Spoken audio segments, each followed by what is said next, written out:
বানানো করানো।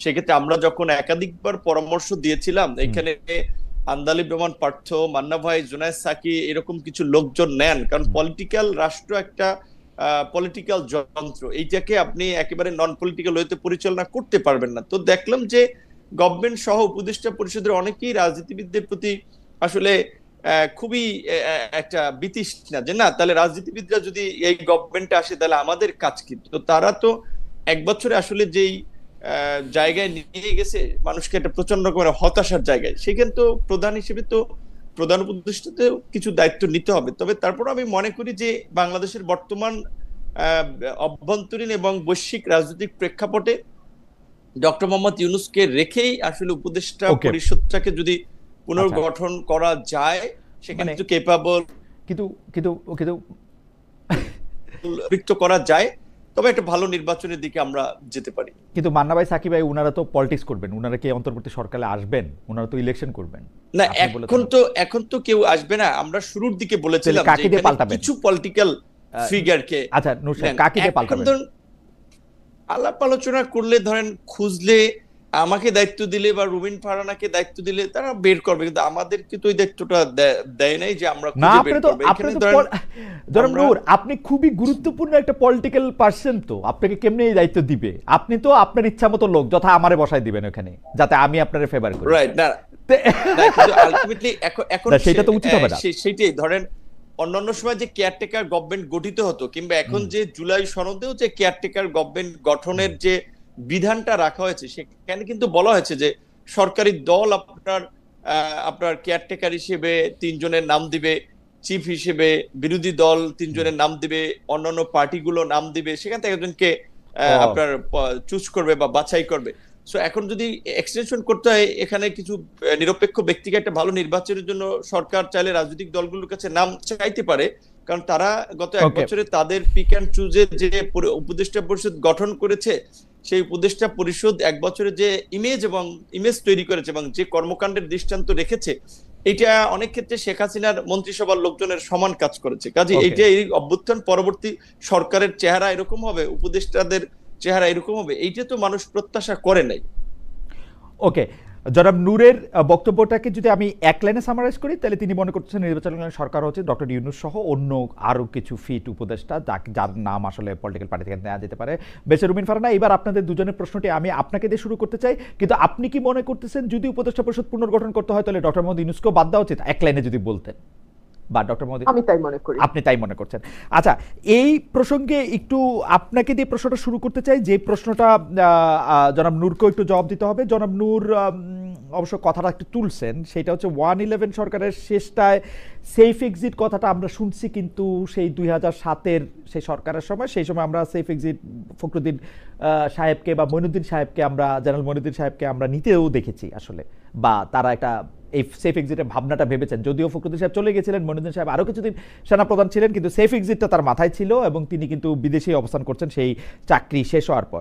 কিন্তু যেই সরকার গণ অভ্যুত্থানের দায়িত্ব, মানে ম্যান্ডেট নিয়ে দায়িত্ব নিয়েছে, তাদের কেন সেফ এক্সিট খুঁজতে হবে? সেই সেফ এক্সিটের ব্যাখ্যা দিতে গিয়ে সৈয়দা রিজওয়ানা হাসান কিন্তু বলেছেন, যে একজন উপদেষ্টা, যে এইটা যিনি বলেছেন তাকেই কিন্তু আসলে এটা বলতে হবে। জনাব ফাজুল করিম খান আরেকজন উপদেষ্টা, তিনি বলেছেন যে তিনি কোনো সেফ এক্সিটের কথা চিন্তা করছেন না, তিনি এখানেই থাকবেন। এখন কোথায় গেলে এই গণ অভ্যুত্থানের যারা লিডার, যারা এই সরকার গঠনে অনেক বড় ভূমিকা পালন করলো, তারা এদের প্রতারক মনে করলো যে সেফ এক্সিট নিয়ে তাদের যাইতে হবে? বেশা ফারানা, আপনাকে শুনে আমি একটু জনাব নুরুল হক নূরকেও শুনতে চাই এই বিষয়টায়। আমি যদি প্রতারণা শব্দটি কঠিন, শক্ত একটি শব্দ, আমি যদি প্রতারণা শব্দটিকে একপাশে সরিয়েও রাখি, গণ অভ্যুত্থানের পরে সকলের সম্মতিতে, সকলের ইচ্ছায় যে সরকারটি গঠিত হলো, সেই সরকারটি কতটা আচার ব্যর্থ হলে এরকম সেফ এক্সিট কথাটা, প্রশ্নটা ওঠে। আপনি দেখুন সেফ এক্সিটের কথাটা মানে নিরাপদ প্রস্থান, না এটা যদি বাংলা করি, নিরাপদ পলায়ন যদি নাও বলি, নিরাপদ প্রস্থান। তো নিরাপদ প্রস্থানের প্রশ্ন কখন আসে? এক হচ্ছে যখন আপনি কোনো গুরুতর অপরাধ করেন। এই সরকারটি কি কোনো গুরুতর অপরাধ করেছে? এই সরকারটিকে আমি দুই ভাগে ভাগ করতে চাই। এক ভাগে আছে সুশীল সমাজ বা নাগরিক সমাজের ব্যক্তিরা, আরেক ভাগে আছে গণ অভ্যুত্থানের কিছু পরিচিত মুখ, গণ অভ্যুত্থানের দুজন পরিচিত মুখ, নাহিদ ইসলাম যেহেতু সরে এসছেন, দুজন পরিচিত মুখ এখনো আছেন। তার একজন হচ্ছেন মাহফুজ আলম, আরেকজন হচ্ছেন সরি আমার নামটা এই মুহূর্তে মনে পড়ছে না, আরেকজন যিনি কুমিল্লার আসিফ মাহমুদ সজীব ভুঁইয়া। আসিফ মাহমুদ সজীব ভুঁইয়া। জি, আমি মাহফুজ আলমের ব্যাপারে খুব বেশি বিতর্ক কিন্তু আমাদের কানে আসে নাই, কিন্তু আসিফ মাহমুদ সজীব ভুঁইয়া, তার এলাকা, তার পরিবার, তার পলিটিক্যাল পার্টিতে যোগ দেয়া, মানে কোনটাতে তিনি আদৌ দেবেন, তার নির্বাচন করা, নির্বাচনকে সামনে রেখে 240 কোটি টাকার প্রজেক্ট কুমিল্লায় অনুমোদন করা, যেটা নির্বাচনের ঠিক অব্যবহিত আগেই শেষ হবে বা শুরু হবে, অর্থাৎ ইলেকশনের সাথে ভেরি ক্লোজলি কানেক্টেড। এই বিষয়গুলো কিন্তু ভালো বার্তা দেয় না। এখন আসেন নাগরিক সমাজে। প্রথম থেকে আসিফ মাহমুদ সজীব ভুঁইয়া যেটাই বলছেন আর কি, যে তিনি অনেক বেশি মানে বিরোধী প্রপাগান্ডার শিকার হয়েছেন নানা কারণে। যাই হোক, সেটাকেও যদি আমরা আলাদা করে রাখি, যে মানে তাকে যেহেতু দায়িত্ব দেওয়া হয়েছে, যেমন বিএনপির পক্ষ থেকে তার বিরুদ্ধে যেটা সবচেয়ে বেশি বলা হয়েছে যে ওই দক্ষিণ ঢাকার মেয়র হিসাবে তিনি ইশাককে বসতে দেন নাই, এবং এইটা সম্পূর্ণ তারই সিদ্ধান্ত। এইটা উপদেষ্টাদের মধ্যেও কেউ এইটা ডিসক্লোজ করেন নাই, এমনকি প্রধান উপদেষ্টার প্রেস সচিবও এটা বলেন নাই যে এইটা আসিফ মাহমুদ সজীব ভুঁইয়ার একক সিদ্ধান্ত না, এটা উপদেষ্টা পরিষদের সিদ্ধান্ত, যেখানে উপদেষ্টা পরিষদ তার ঘাড়ে বন্দুক রেখে মানে তাকে আসলে মানে আমি এতে খুবই বিস্মিত হয়েছি যে এইটা আসিফ মাহমুদ সজীব ভুঁইয়াকে ঠেলে দেওয়া হয়েছে। বলে নাই যেটা আসিফের সিদ্ধান্ত না, এর বাইরেও আপনি দেখেন আসিফ একটি গণমাধ্যমের দিকে আঙ্গুল তুলছে যে সেই গণমাধ্যমটি ইশরাকের প্রভাব দ্বারা প্রভাবিত, কিন্তু সেই গণমাধ্যম যে রিপোর্ট গুলো করেছে সেটা তো একটা প্রপার ইনভেস্টিগেশন হতে পারতো, তাই না? আমরা তো কোনো দলীয় সরকারের অধীনে নাই, এই সরকারটা তো নির্দলীয়, নতুন বন্দোবস্ত, নতুন রাজনীতি, নতুন বাংলাদেশের স্লোগান সামনে নিয়ে এসছে। তাহলে একজন উপদেষ্টার অনিয়মের কোন রিপোর্ট যদি গণমাধ্যমে আসে, সেটার কেন তদন্ত হবে না? আচ্ছা, আসিফ আর মাহফুজের কথা একপাশে সরিয়ে রাখি, এখন আসুন নাগরিক সমাজের যারা সদস্য তাদের দিকে একটু তাকাই। তাদের ম্যাক্সিমামেরই ডুয়াল সিটিজেনশিপ, সুতরাং বাংলাদেশ থেকে তাদের সেফ এক্সিট খুবই সহজ। সার্জিস আলম বলছেন যে মৃত্যু ছাড়া নাকি কোনো সেফ এক্সিট নাই, না, একদমই না। ওনারা খুব সহজেই একটা এমিরেটসের ফ্লাইট ধরে বিজনেস ক্লাসে করে চলে যেতে পারবেন। আচ্ছা, বিজনেস ক্লাস কেন?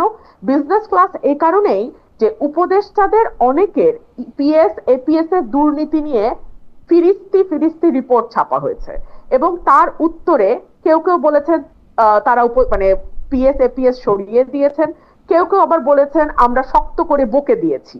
তো এই যে বকে দেয়া কিংবা সরিয়ে দেয়া, এটা তো আসলে ফৌজদারি অপরাধ বা রাষ্ট্রের সম্পদ যখন আপনি পকেটস্থ করেন সেটা সাজা হতে পারে না। তাহলে তো শেখ হাসিনার সময় 400 কোটি টাকা পিয়ন বানিয়েছে, তো সেটার সাথে এই আমলের পার্থক্যটা হলো কোথায়? আমরা তো কোনো পার্থক্য খুঁজে পাই না। তো এই যে উপদেষ্টা মণ্ডলীর এক একজনের এক এক রকম সমস্যা, তো এখন সেফ এক্সিটের কথা হয়তো সে কারণেই উঠছে। আর দুই হলো, যারা সেফ এক্সিটের কথা বলছে তারা কেন এখন বলছে না যে কি কারণে, কেন তারা প্রতারিত বোধ করছে? এটা কি তাদেরকে কোনো অন্যায্য সুযোগ সুবিধা দেওয়ার কথা ছিল, দেয় নাই, সেজন্য প্রতারিত বোধ করছে, নাকি অন্য কোনো কারণ আছে? কিন্তু বেরিসা ফারহানা, আমি এই পর্যায়ে এটা লম্বা করতেছি না, শুধু জানতে চাইতেছি যে আমরা তো উপদেষ্টাদের মধ্যে থেকে ছাত্র উপদেষ্টাদের দেখতে পাচ্ছি। আপনি জনাব মাহফুজ আলমের কথা বললেন, জনাব আসিফ মাহমুদ সজীব ভুঁইয়ার কথা বললেন, জনাব নাহিদ ইসলাম এখন আর উপদেষ্টা নাই, কিন্তু তারা তো আমি যতদূর বুঝতেছি যে তারা মিন করতেছেন ছাত্র উপদেষ্টাদের বাদ দিয়ে অন্য উপদেষ্টাদের। কিন্তু অন্য উপদেষ্টারা স্পেসিফিক কি করছেন, তাদের বিরুদ্ধে দুর্নীতির কোনো বা অসততার কোনো স্পেসিফিক অভিযোগ তারা ব্যর্থ হইতে পারে, কিন্তু এগুলিকে আমরা একটা দেখি বা আমাদের কাছে কি কিছু আছে স্পেসিফিক কিছু, মানে ছাত্র উপদেষ্টাদের কথা বাদ দিয়ে? আমার একটা পরিচয় তো আইনজীবীও, তো আইনে একটা কথা বলা হয়, হি হু অ্যালেজেস মাস্ট প্রুভ, যে অভিযোগ উত্থাপন করবে তাকেই সেটা প্রমাণ করতে হবে। তো যে অভিযোগটা উত্থাপিত হয়েছে যে তারা প্রতারণা করেছে, তাদের নিরাপদ প্রস্থান দরকার হবে, তো যে অভিযোগ এনেছে তাকে প্রমাণ করতে হবে যে কি প্রতারণাটা তারা করেছে। তো আমাদের সাধারণ মানুষ এবং আমরা যারা নির্বাচন করব, আপনি খুব সঠিকভাবে বলেছেন, আমি কিন্তু এখনো আমার এলাকায়, আমি সপ্তাহে 5 দিনে আমার এলাকাতেই থাকি। তো আমরা এই যে মানে জীবন দিয়ে কাজ করছি, এত কষ্ট করছি, এরপরে যদি আমরা গিয়ে দেখি যে আগে ভাগেই কোনো না কোনো